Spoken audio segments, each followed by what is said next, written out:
Yes, Scherete. My name's Clayton the Roman, and welcome back to my channel. I know it's been a few weeks since I uploaded, but, frankly, I've been starting a whole bunch of new things here. I'm actually trying to switch location, so hopefully within at least a couple of months, you'll see a different background behind me.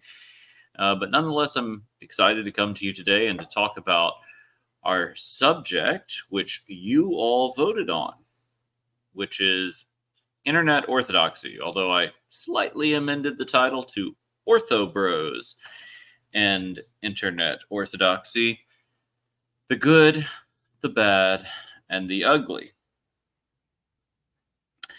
Let me put a little caveat here before we get started. I do realize that people in glass houses shouldn't throw stones. So this channel is certainly part of the whole phenomenon of internet orthodoxy, the world of YouTube channels and blogs and vlogs and everything else on the internet that purports to give information about the Eastern Orthodox Church. So I'm not going to be too critical of people who are going on the internet and sharing their stories about the Orthodox faith.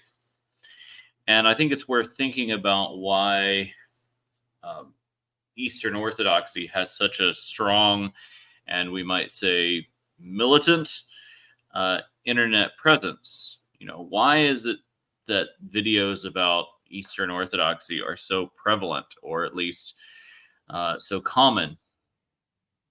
I think the biggest contributor to that is the sort of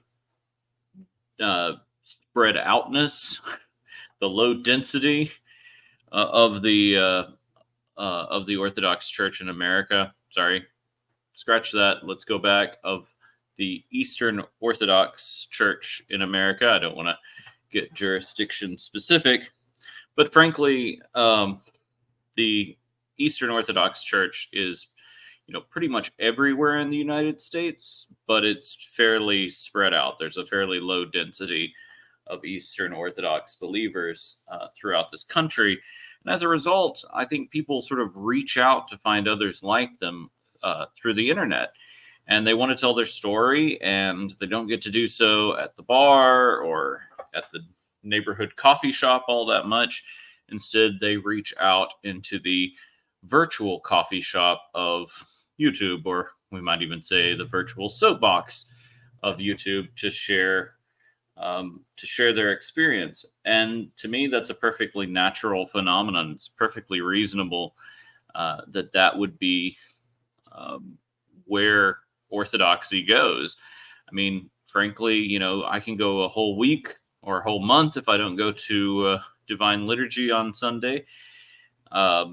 I can go a whole week without running into another Eastern Orthodox believer. And so the internet is a place for me to share and to learn and to meet other people who are Orthodox, not giving away too much of my personal details. In fact, I even met my wife on the internet through an Orthodox website. So, internet orthodoxy is a real thing. It's something that I think is pretty natural to the way that the Eastern Orthodox Church operates in America. And I think that that's not necessarily a bad thing. I think something else that has contributed to Eastern Orthodoxy having such a strong presence on the internet is that it's become one of, a mosaic of subcultures. YouTube is kind of we might say, a dwelling place for subcultures. You got the trad wives and their channels, and you've got the cooking channels, and you've got the goth channels, and you have every sort of subculture imaginable, and they all have a YouTube presence, and they all comment on each other's posts, and they all get into internet debates, and they all want to tell their stories and share their experiences.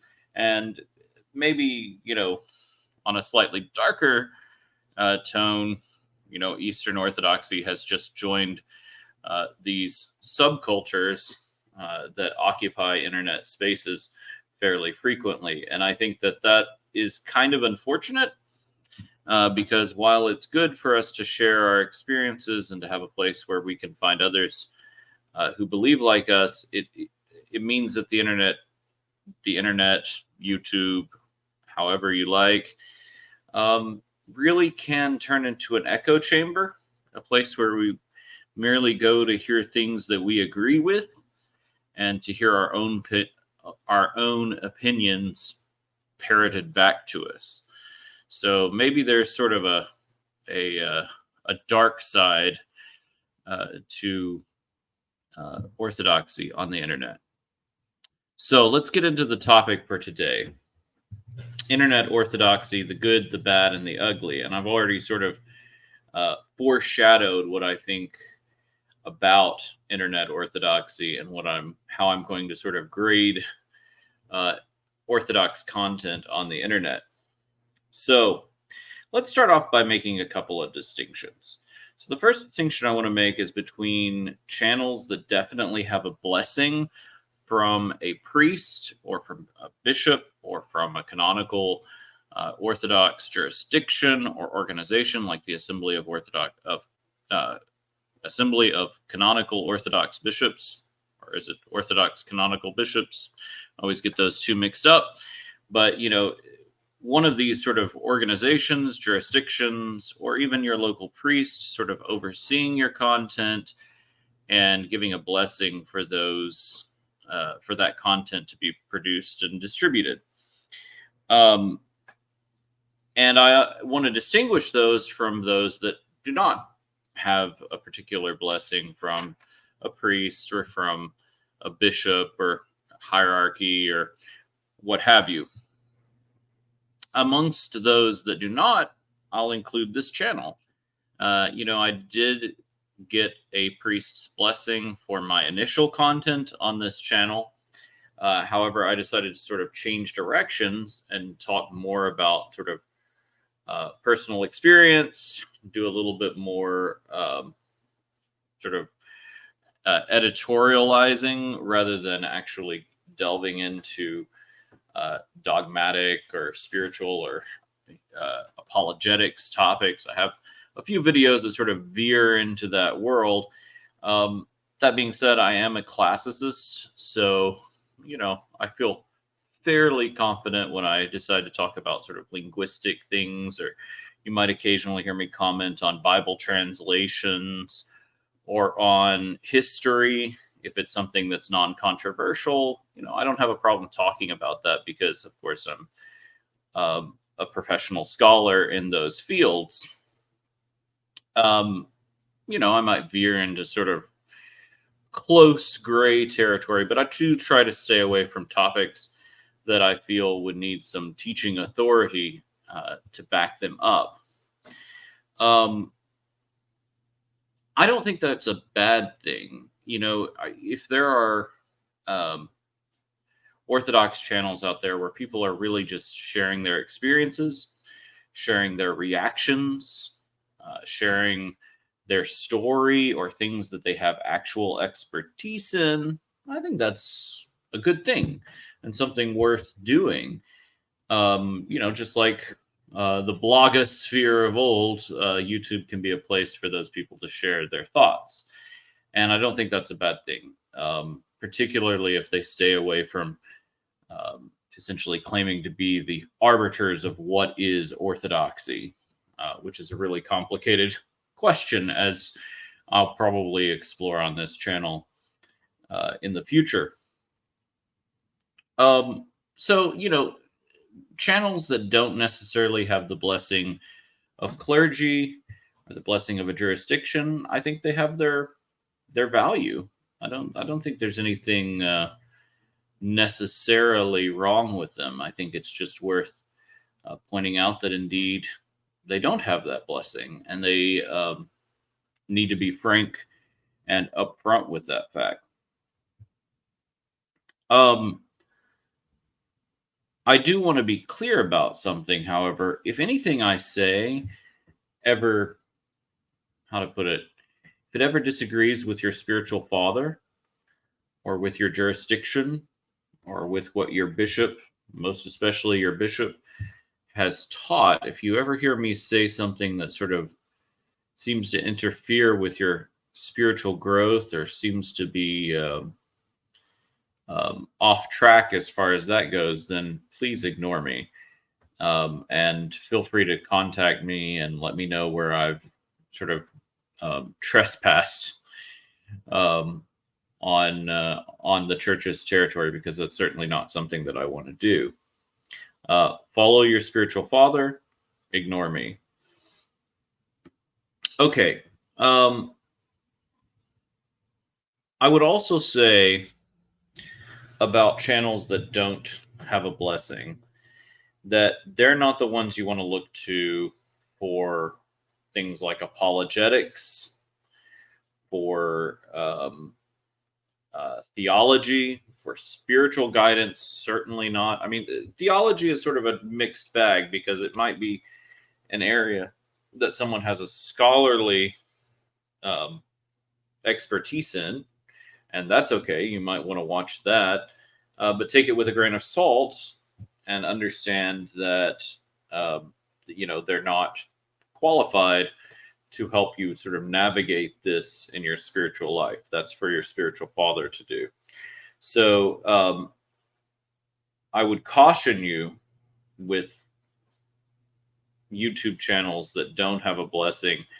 It seems to me, as I have entered this space and as I've talked with YouTube creators and discussed this whole issue with them, that there are many bad actors out there, many people who are acting without the blessing of their hierarchs, without the blessing of their priests, and they're giving, frankly, either false or misleading information, and they're being uncharitable to others in how they do so.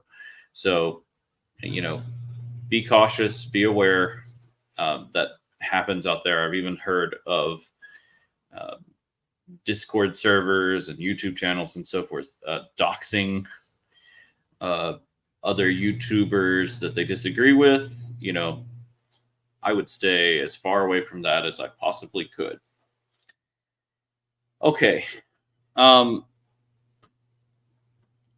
those channels that do have a blessing, I would say that you'd be surprised how many channels out there are produced by very well-respected, blessed, endorsed, however you want to put that, theologians, spiritual writers, apologists, etc.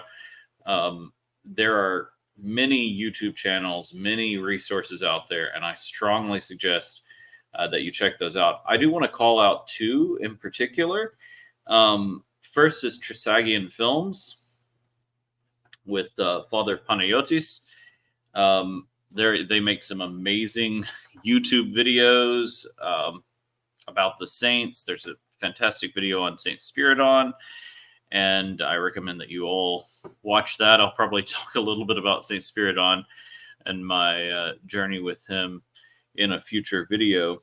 But Trisagian Films, fantastic YouTube channel.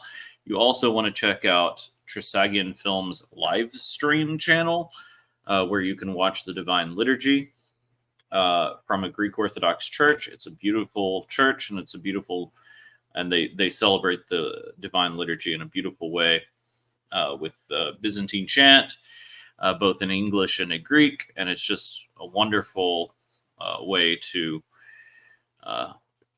especially watch Divine Liturgy when you can't go. And Trisagian Films in general, it's just a great channel, a great resource. Another one, it's one that I have supported in the past, is Bible Illustrated. Most of you watching this channel have probably watched Bible Illustrated. He does a great job with his videos of explaining the Orthodox faith in a very simple, straightforward way. Really strongly recommend Bible Illustrated. Lastly, I would mention Protecting Veil. with its wonderful interviews. That's great. I've been meaning to check out their print books, but I haven't got the chance to do so. So I'm looking forward to that, especially their series on. I believe that there's one on Greek islands and liturgical celebrations on a Greek island. So I've been meaning to dig into some of their literature. So those are just three sort of resources that I would strongly push you towards and strongly suggest that you check out if you haven't encountered them already. They're great. Okay, but here's where I would make a request. If your channel does have a blessing from a priest or from a bishop or from a jurisdiction, I think I would probably post that somewhere on your channel. Show receipts, right? If you have a blessing, if you have an endorsement, prove it. Tell us from whom you got that endorsement. Tell us what jurisdiction that person was from. Let us know if you're trustworthy. I think that would be, sort of the least you could do for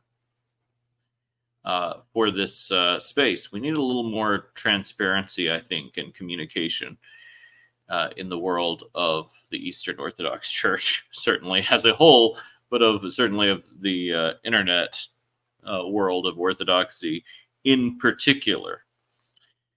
Okay, so let's sum up. Internet Orthodoxy, the good, the bad, and the ugly. I would say, this is just my opinion, good channels that have a blessing and they teach you about the faith, or they inform you about various aspects of the faith. That's good. And either they do or they don't have a blessing and they're just sharing individual experiences. That's also, I think, a good thing to know, good thing to hear. But think about it like meeting somebody at a coffee shop, right? Don't put all your eggs in that one basket. Certainly don't ignore your local pastor or your bishop or your jurisdiction in favor of something that you heard over the internet. I think that's a disaster waiting to happen. As far as bad, well, when an individual sets themselves up as an expert in something and they really have no education in it, they don't have a blessing from priest or clergy, or they don't have experience with the thing that they're sharing, that's probably the bad of internet orthodoxy. And now, the ugly. And by ugly, I mean dangerous and avoid at all costs. If there is a channel that you are watching and it's doing apologetics in sort of an uncharitable or a wildly,